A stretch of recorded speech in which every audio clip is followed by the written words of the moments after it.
Good morning, good afternoon, and good evening. Welcome to another episode of Rethink Culture, the podcast that shines a spotlight on leaders of businesses that put people first. My name is Andreas Constantino. I'm a micromanager turned conscious leader who developed a passion for workplace culture. Rethink Culture is on a mission to help companies put culture first, and we help CEOs and executives understand what holds their people back and their teams back.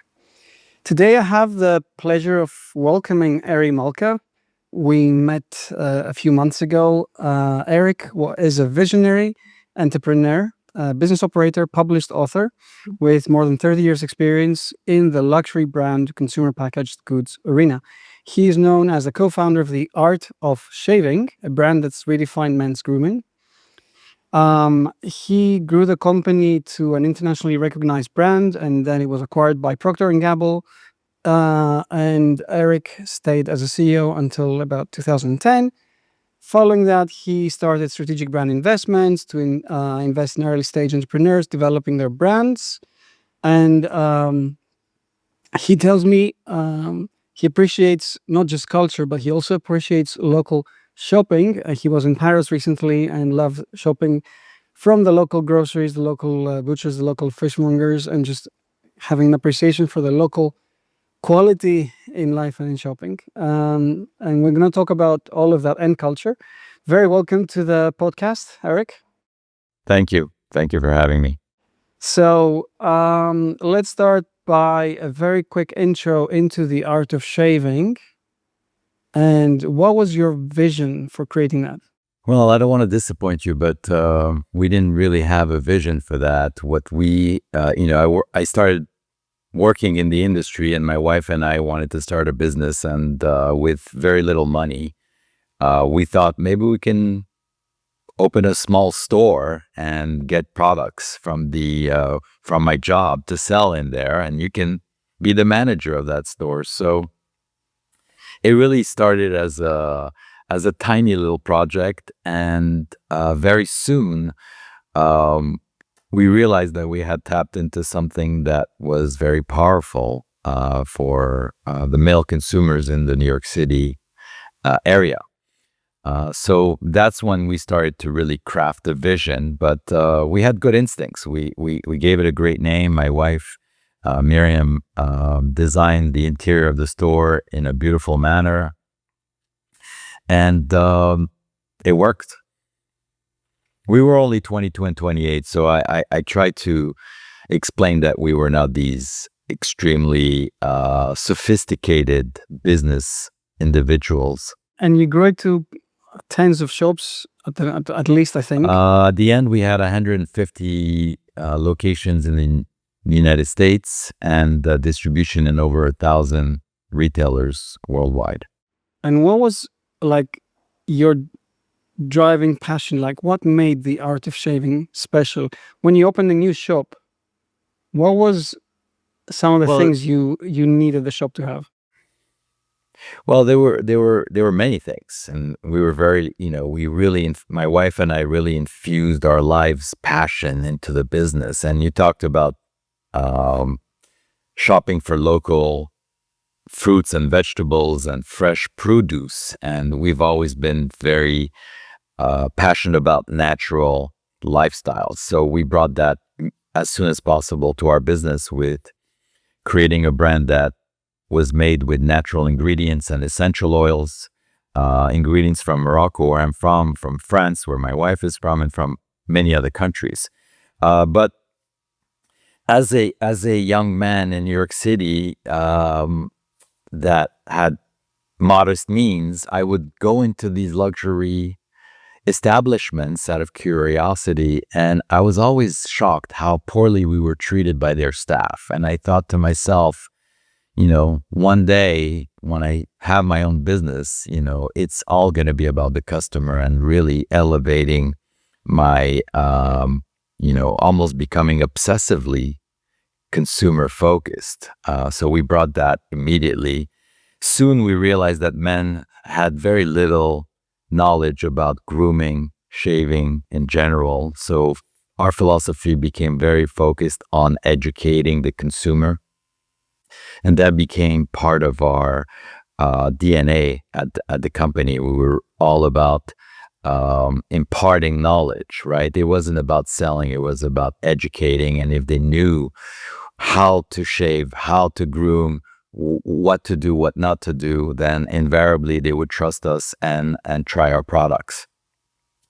Later on, when we started having employees, I knew too well what it felt like to work for an uninspiring leader and not enjoying my work. Thank goodness I had uninspiring leaders. I might not be here today otherwise, but I really wanted to create a company where people wanted to come to work, that they enjoyed their work and they really felt like owners. So all these elements brought together the magic, what I call the magic behind the brand, right? It's the intangibles that you don't see on a balance sheet, but that really has a big impact on our success. So how much of the brand is the intangibles versus the stuff that people see on the retail floor?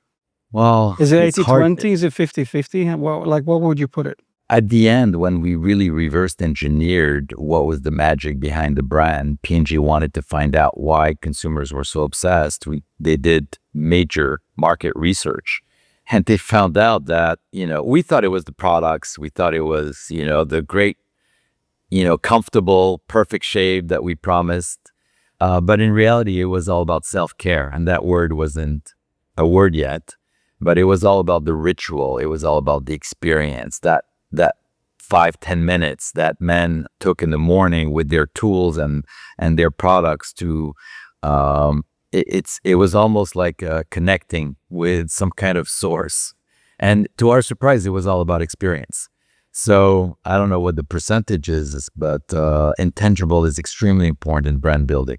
And how did you get the people to deliver the experience at the same standard if you had 150 shops? Well, that was a great challenge, right?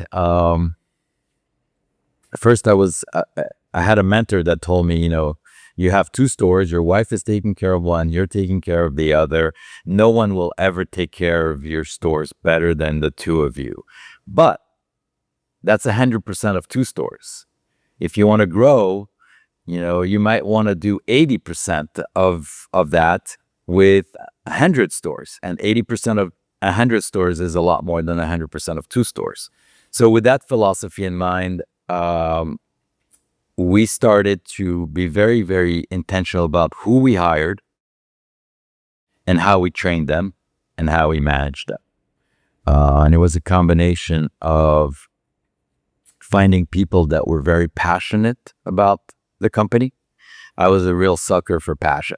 If I heard someone say, I really want to work for your company, they could have been completely incapable, I would hire them. Later on, I realized I needed to combine the capability and the compatibility, but we had a very passionate team. And, we started with very modest means, but we knew that we wanted to compete at a luxury level. Therefore, we had to have salaries that were measurable with top luxury retailers to attract the best talents. And so we paid our people well. We recruited the best people we could find, and we trained them. We trained them to become shaving experts. We were not looking for them to be, used car salesmen. We wanted them to be highly knowledgeable. Again, if we're going to have an educational philosophy to our customers, it starts with educating our staff. So that in a nutshell is how we started, and we evolved. I realized that once we had created a beautiful brand and we had a beautiful retail model and a business model that worked, my job was 95% focused on managing people. We were a people business. So day in, day out, I had to manage people. And as we grew outside of our region, we had small staffs of 3 to 5 people in remote locations that had to perform autonomously. They had to make sure the store was open, it was clean, the customers were served, the revenue was coming in, and so forth. So how do we do that? That became basically all of our work was focused on managing people. And how did you get the people in the 100+ shops to think and act like Eric and Miriam? Well, it was a culture, you know. It was, and I like to use the word cult a little bit more than culture because it became culty. The way we did that was first, it starts with purpose. We had a very strong purpose. They were not here to just make money. That was not the purpose. The higher purpose of the company was to promote health and natural health to men. How do we help men live a healthier life? By providing products that are made with safe, clean ingredients that have a therapeutic properties for the skin and beyond, right? The alternative products contain chemicals that we felt were toxic to consumers. So we really embodied that in our company. That was really the purpose of the brand, and we lived that purpose every single day. My wife and I are purists. We eat, very clean diets. We exercise, we meditate. We live by the doctrine of the company, and we hired people that already were predisposed to either live with that mindset or were attracted to learn more and become more involved with that mindset.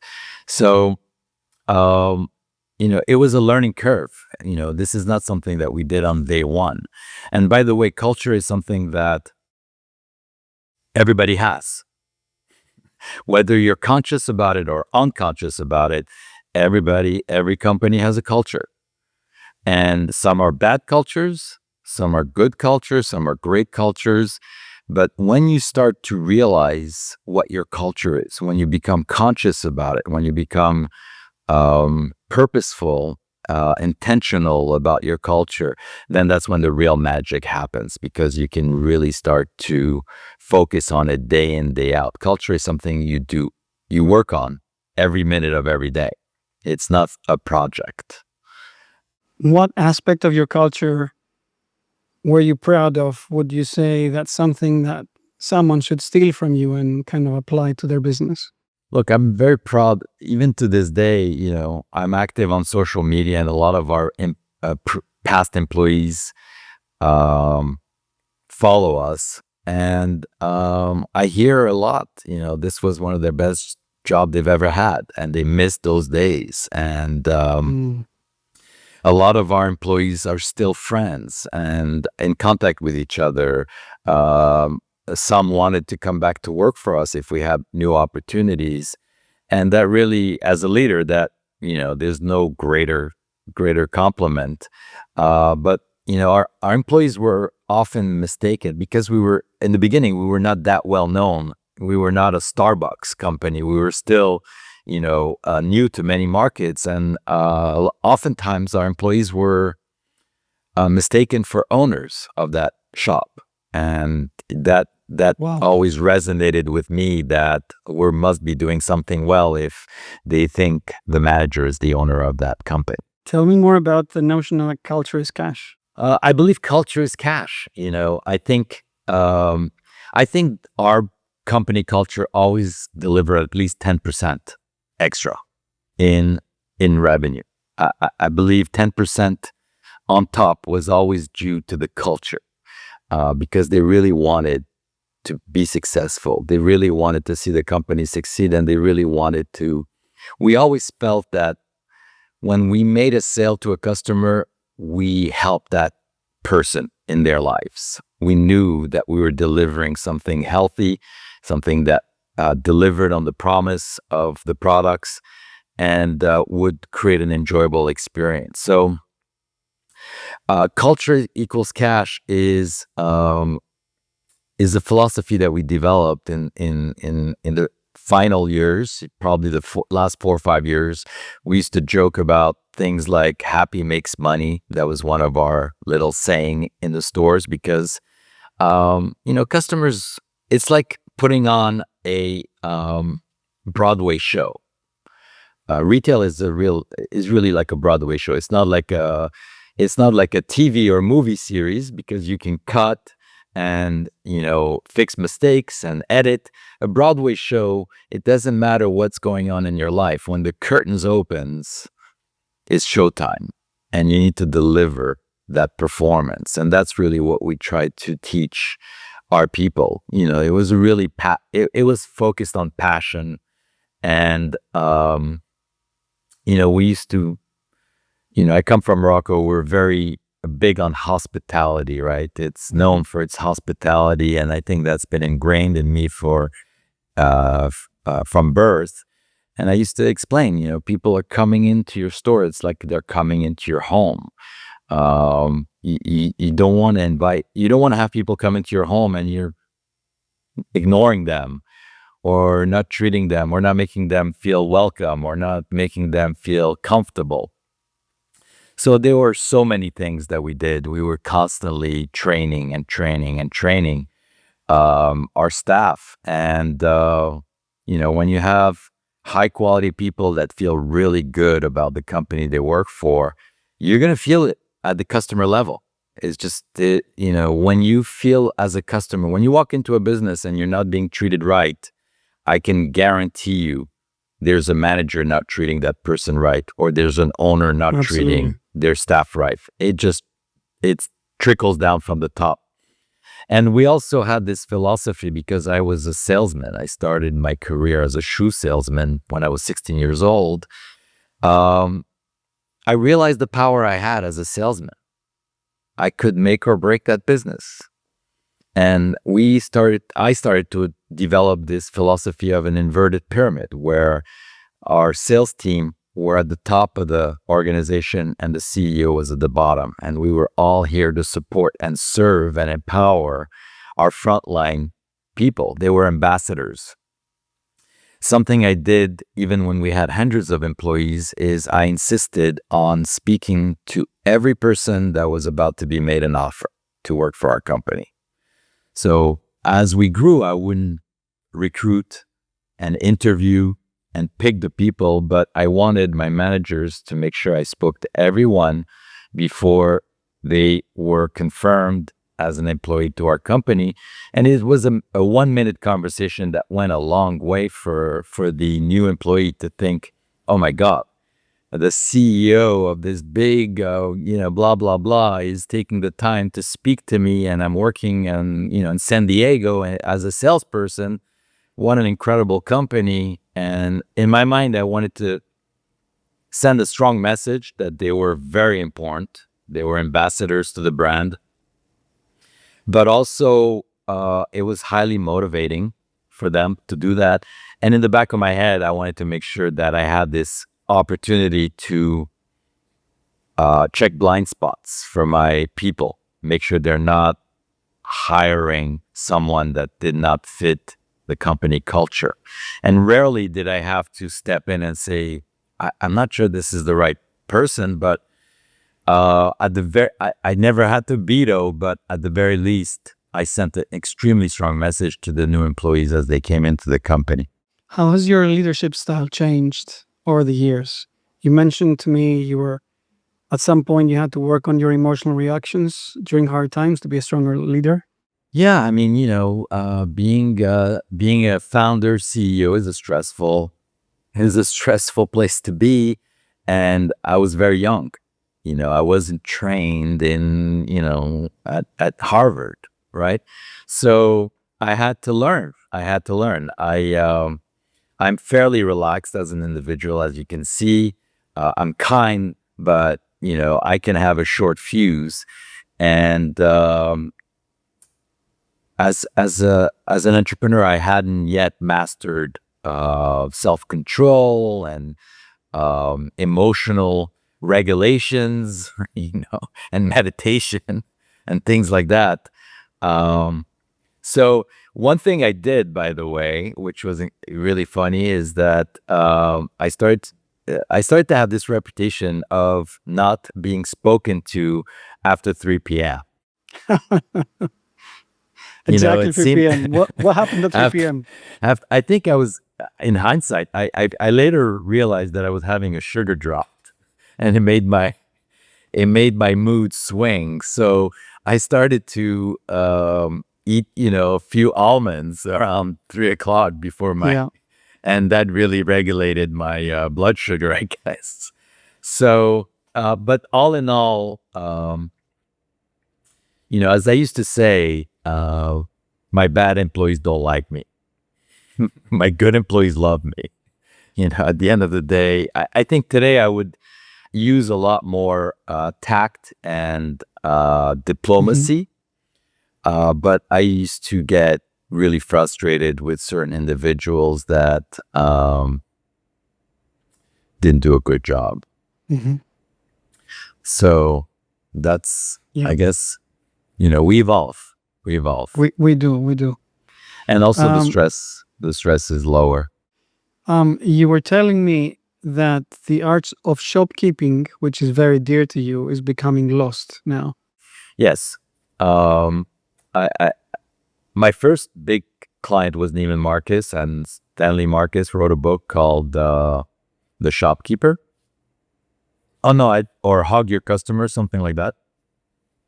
And it really resonated with me about, he talked about hugging your customer, not physically hugging, but Hmm. metaphorically hugging your customer, and the shopkeeper at heart, which I try to teach entrepreneurs even when they are digital natives and they don't have physical interaction with their customers, that hugging your customer is still something that is really important in your relationship with your clients. But I developed this philosophy at our company called being obsessively customer focused. Every decision we've ever made was was filtered through the prism of the customer's best interest.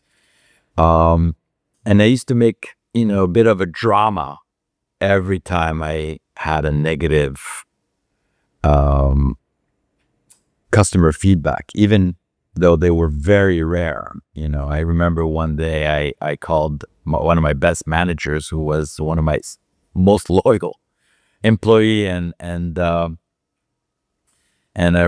I came down hard on that person because we had one complaint, and it was probably not my staff's fault. It was probably a very difficult New York customer. But and she said to me, "But we've never had a complaint. We do an amazing job. We hit our targets. Why are you so hard on me for one situation?" And that was really the game, right? One is too many. One is too many. So we really wanted to create that kind of focus. Another thing, um, I used to remind our employees all the time is, don't do things that are good for the company. Always do things that are good for the customer. That's how you do something good for the company. It always comes back. Sometimes we think we're doing the right thing because we're protecting the company we're employed by, but the customer becomes the victim of that. So, these are small things that go a long way. And we used to have a philosophy. One of our motto, again, we were full of little models like this, was, we're building this company one customer at a time.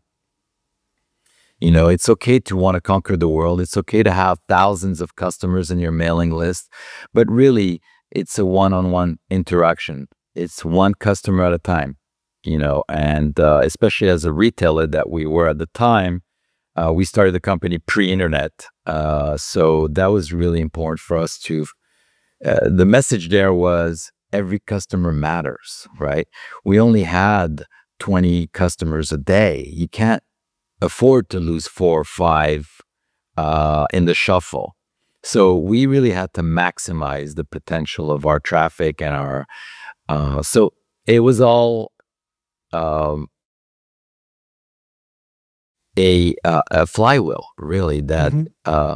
and I remember I worked in the stores the first 2 years. Madison Avenue store was my store, and I would come back 10 years later, or 15 years later. I would come back to visit that store, and I would bump into customers that I had helped myself 15 years Wow. earlier. So we had a very, very loyal following, and men are loyal by nature as a consumer compared to women, right? Women are known to have multiple brands that they love, and they like to switch around and try new things, but men are creatures of habit, right? Once they find the sock company that they like, they stick with it for life, unless something, dramatic happens. So these are the things that we experienced at the Art of Shaving. And how is the art of shopkeeping now getting lost? Well, I think the whole employee pool, the new generation has really changed, especially during COVID, when everybody went remote and started getting paid for not working. And I find that that what's been lost a bit is that that level of customer service that America has always been known for. My wife is French. We go. It's part of the charm to be, insulted by the waiter at the cafe. It's cute, but in reality, America has always been known for extraordinary customer service, and I think some of that is being lost, not only on the customer service side, but also on the shopkeeping side. How to run a retail team, what it means to be a retailer, and how do you greet customers? How do you take care of your customers when they walk into your establishment? I'm a victim of that all the time, and it drives me crazy when I see that happening in places that I frequent. What is some of the advice you're giving your entrepreneurs that you're investing in and coaching? Well, I give a lot of advice. That's, I'm primarily an advisor to the companies the founders that I invest in. And it runs the gamut. I mean, one of my core philosophies that I'm developing, one of my framework for building a startup to exit, is the concept of crawl before you walk, and walk before you run, and run before you fly. So I really, I'm very thoughtful about making sure they're not running faster than they're capable of, and really respecting the phases of building a strong foundation to build a great company. There's so many that we talk about regularly, but it's a broad question. Sorry. And as we wrap the podcast, what is a book you think more of us should be reading? Well, I wrote a book last year, so maybe that's a good time to. It's called On the Razor's Edge: The Story of the Art of Shaving. It's loaded. It's really a memoir of how we went from immigrants to building an internationally recognized luxury brand, and it's embedded with many of the lessons that I feel were instrumental in allowing me to beat the odds that so many entrepreneurs face. Other books that entrepreneurial books that I really love are Good to Great, Jim Collins, The 7 Habits. There's some real classics out there. There's some newer books I'm sure that are great. Traction. If you're building a company, I think the book Traction is a real gem to help you structure your company in a way that allows you to go faster and better, smoother. I'm actually surprised by the number of entrepreneurs and CEOs who are not aware of Traction or Scaling Up or the other tools. Yeah, Scaling Up. And just start from scratch and try and improvise. Yeah, I used to do that because I had no choice, reinvent the wheels. But today you have so many resources available to us. Traction would be one of those books. And Eric, where can people find out more about you? I'm pretty visible online. You can go to ericmalka.com. strategicbrandinvestments.com, on LinkedIn, my books on Amazon, barnesandnobles.com. I mean, not hard to find. Let's just put it that way. So thank you for sharing your insights and your excerpts of your life journey and your passion around, I would say, hospitality, the art of shopkeeping, the importance of having people think and act like owners. To everyone who's watching, thank you for giving us your undivided attention. If you like the show as much as I enjoyed talking with Eric here, please give us a 5-star rating, because that's how more people get to find out about the show. You can always reach out to Andreas at rethinkculture.co. And as I love to say, keep leading, keep creating a better workplace for you and especially for those around you. Take care.